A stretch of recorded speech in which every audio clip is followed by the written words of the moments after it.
नमस्कार, मेरे चैनल में आपका स्वागत है। आज मैं आप लोगों को देवोत्थान एकादशी की कथा और उसका महत्व सुनाने जा रही हूँ।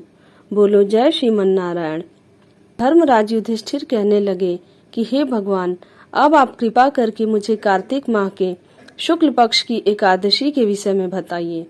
इस एकादशी का क्या नाम है तथा इसके व्रत का क्या विधान है, इसकी विधि क्या है, इसका व्रत करने से किस फल की प्राप्ति होती है।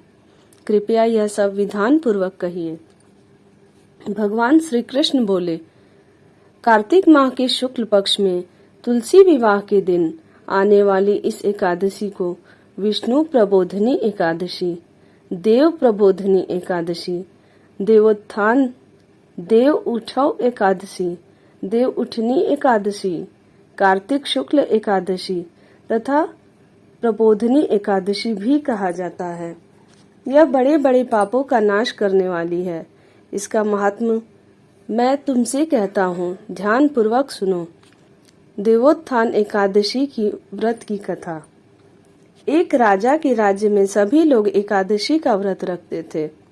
प्रजा तथा नौकर चाकरों से लेकर पशुओं तक को एकादशी के दिन अन्न नहीं दिया जाता था।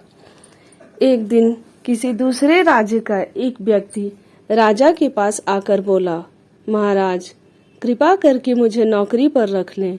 तब राजा ने उसके सामने एक शर्त रखी कि ठीक है, रख लेते हैं, किंतु रोज तो तुम्हें खाने को सब कुछ मिलेगा, पर एकादशी को अन्न नहीं मिलेगा।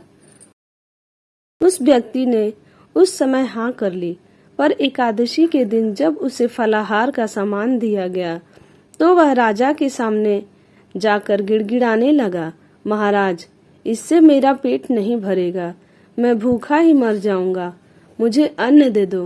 राजा ने उसे शर्त की बात याद दिलाई, पर वह अन्न छोड़ने को तैयार नहीं हुआ।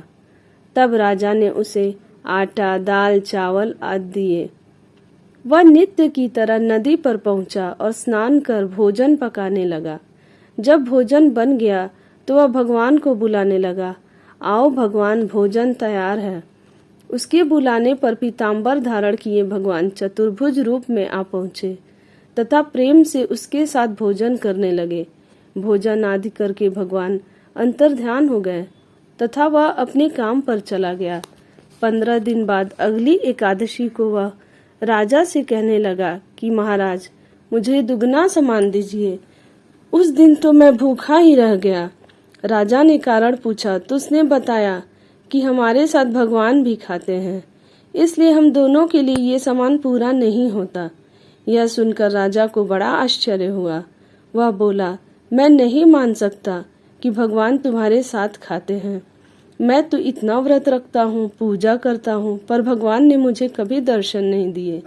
राजा की बात सुनकर वह बोला, महाराज, यदि विश्वास न हो तो साथ चलकर देख लें। राजा एक पेड़ के पीछे छिपकर बैठ गया। उस व्यक्ति ने भोजन बनाया तथा भगवान को शाम तक पुकारता रहा, परंतु भगवान न आए। अंत में उसने कहा, हे भगवान, यदि आप नहीं आए तो मैं नदी में कूदकर प्राण त्याग दूंगा। लेकिन भगवान नहीं आए। तब वह प्राण त्यागने के उद्देश्य से नदी की तरफ बढ़ा।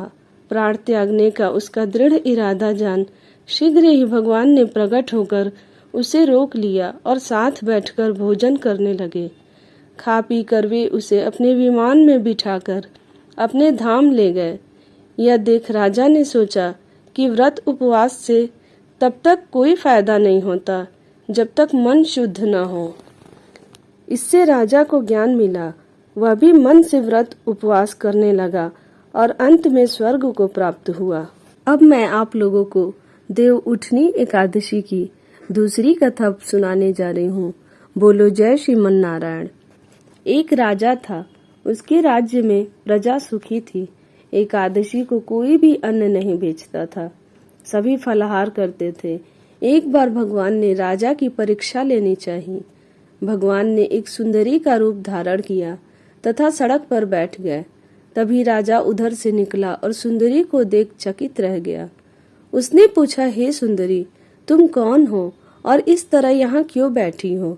तब सुंदर स्त्री बने भगवान बोले, मैं निराश्रिता हूँ, नगर में कोई मेरा जाना पहचाना नहीं है, किससे सहायता मांगू। राजा उसके रूप पर मोहित हो गया था। वह बोला, तुम मेरे महल में चलकर मेरी रानी बनकर रहो। सुंदरी बोली, मैं तुम्हारी बात मानूंगी, पर तुम्हें राज्य का अधिकार मुझे सौंपना होगा। राज्य पर मेरा पूर्ण अधिकार होगा। मैं जो भी बनाऊंगी तुम्हें खाना होगा। राजा उसके रूप पर मोहित था, अतः उसकी सभी शर्तें स्वीकार कर लीं। अगले दिन एकादशी थी। रानी ने हुक्म दिया कि बाजारों में अन्य दिनों की तरह अन्न बेचा जाए। उसने घर में मांस मछली आदि पकवाए तथा परोस कर राजा से खाने के लिए कहा। यह देखकर राजा बोला, रानी, आज एकादशी है, मैं तो केवल फलाहार ही करूंगा। तब रानी ने शर्त की याद दिलाई और बोली, या तो खाना खाओ, नहीं तो बड़े राजकुमार का सिर काट दूंगी। राजा ने अपनी स्थिति बड़ी रानी से कही तो बड़ी रानी बोली, महाराज, धर्म न छोड़े, बड़े राजकुमार का सिर दे दे। पुत्र तो फिर मिल जाएगा, पर धर्म नहीं मिलेगा। इसी दौरान बड़ा राजकुमार खेल कर आ गया। माँ की आंखों में आंसू देखकर वह रोने का कारण पूछने लगा, तो माँ ने उसे सारी वस्तु स्थिति बताई थी। तब वह बोला, मैं सिर देने के लिए तैयार हूँ पिताजी। पिताजी के धर्म की रक्षा होगी, जरूर होगी। राजा दुखी मन से राजकुमार का सिर देने को तैयार हुआ तो रानी के रूप में भगवान विष्णु ने प्रकट होकर असली बात बताई। राजन, तुम इस कठिन परीक्षा में पास हुए। भगवान ने प्रसन्न मन से राजा से वर मांगने को कहा तो राजा बोला, आपका दिया सब कुछ है, हमारा उद्धार करे। उसी समय वहां एक विमान उतरा। राजा ने अपना राज्य पुत्र को सौंप दिया और विमान में बैठकर परम धाम को चला गया। बोलो जय श्रीमन नारायण। अगर आपको मेरी यह कथा अच्छी लगी हो तो मेरे चैनल को लाइक करें, सब्सक्राइब करें, शेयर करें और कमेंट में जय श्रीमन नारायण जरूर लिखें।